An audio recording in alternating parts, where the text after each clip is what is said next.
بسم اللہ الرحمن الرحیم۔ شروع کرتی ہوں اللہ کے نام سے جو بڑا مہربان اور نہایت رحم کرنے والا ہے۔ آج میں آپ لوگ کے لیے ایک واقعہ لے کر آئی ہوں، تو شروع کرتے ہیں۔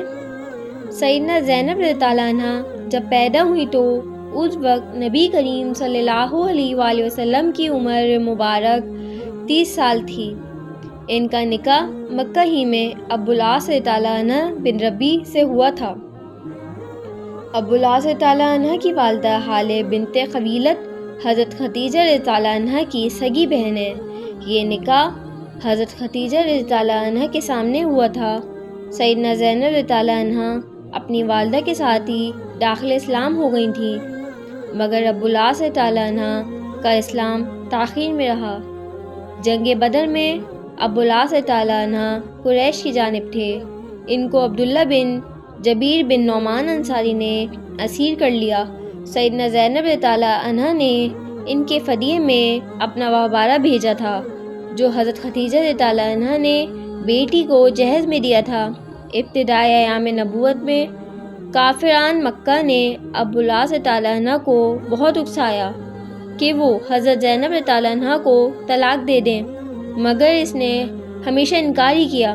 ایک موقع پر آپ صلی اللہ علیہ وآلہ وسلم نے اس فعل کی توصیف شکر گزاری کے ساتھ فرمائی تھی۔ ابو العاص رضی اللہ عنہ نے اسیری بدر سے رہائی پاتے ہی نبی کریم صلی اللہ علیہ وآلہ وسلم سے وعدہ کیا کہ سیدہ زینب رضی اللہ عنہ کو ہجرت کی اجازت دے دے گا۔ اپنے والد مکہ مکرمہ کی خدمت اقدس میں پہنچ گئیں۔ سفر ہجرت میں سیدہ زینب رضی اللہ عنہ کی مصاحبت حبار بن الاسود نے نیزہ تان کر کی۔ حبار بن الاسود فتح مکہ کے بعد مسلمان ہو گیا تھا اور رحمت العالمین صلی اللہ علیہ وآلہ وسلم اس کا جرم معاف کر دیا تھا۔ نبی کریم صلی اللہ علیہ وآلہ وسلم نے ان کی منقبت میں فرمایا ہے، یہ میری بیٹیوں میں افضل ہے، میرے لیے اسے مصیبت پہنچی۔ ابو العاص رضی اللہ عنہ کو سیدہ زینب رضی اللہ عنہ سے بہت محبت تھی۔ ابو العاص رضی اللہ عنہ 6 ہجری میں تجارت کے لیے شام گئے تھے۔ اس وقت قبیلہ قریش مسلمانوں کا فریق جنگ تھا، اس لیے ابو جندل رضی اللہ عنہ کے ہمراہ ہی مسلمانوں نے، جو اسلام لانے کے جرم میں قریش کی قید میں رہ چکے تھے اور اب سرحد شام پر ایک پہاڑ پر جا گزرے تھے، اس قافلے کا تمام سامان ضبط کر لیا گیا، مگر ابو العاص رضی اللہ عنہ کو گرفتار نہ کیا۔ ابو العاص رضی اللہ عنہ وہاں سے سیدھا مدینہ طیبہ پہنچا۔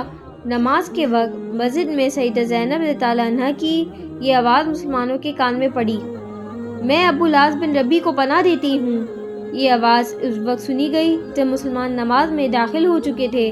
نماز سے فارغ ہوئے تو نبی کریم صلی اللہ علیہ وآلہ وسلم نے فرمایا، لوگو تم نے بھی کچھ سنا جو میں نے سنا ہے؟ سب نے عرض کی، جی ہاں۔ فرمایا، واللہ مجھے اس سے پہلے کچھ علم نہ تھا، میں نے یہ آواز تمہارے ساتھ ہی سنی ہے، اور پناہ دینے کا حق تو ہر ادنی مسلمان کو بھی حاصل ہے۔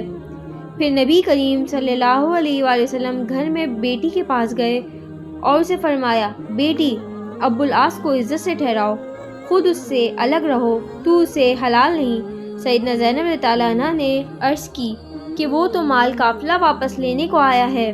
تب نبی کریم صلی اللہ علیہ وسلم لوگوں میں یہ تقریر فرمائی، اس شخص کے متعلق جو ہم میں سے ہے وہ تم جانتے ہی ہو، تم کو اس کا جو مال ہاتھ لگ گیا ہو تو یہ داد الہی ہے، مگر میں پسند کرتا ہوں کہ تم اس پر احسان کرو اور مال واپس کرو، لیکن اگر تم سے انکار کرو گے تو میں سمجھتا ہوں کہ تم زیادہ حقدار ہو۔ لوگوں نے سارا مال حتیٰ کہ اونٹ کی نکیل کی رسی بھی واپس کر دی۔ ابو العاص رضی اللہ عنہ سارا مال لے کر مکہ پہنچا اور ہر ایک شخص کی ذرہ ذرہ چیز ادا کر دی۔ پھر دریافت کیا کہ کسی شخص کا کچھ رہ گیا ہو تو بتا دے۔ سب نے کہا، اللہ تجھے جزائے خیر دے، تم تو وفی و کریم نکلے۔ تب ابو العاص رضی اللہ عنہ نے کلمہ شہادت پڑھا اور فرمایا کہ اب تک مجھے یہی حال اسلام سے روکتا رہا کہ کوئی شخص مجھے مار لینے کا الزام نہ دے۔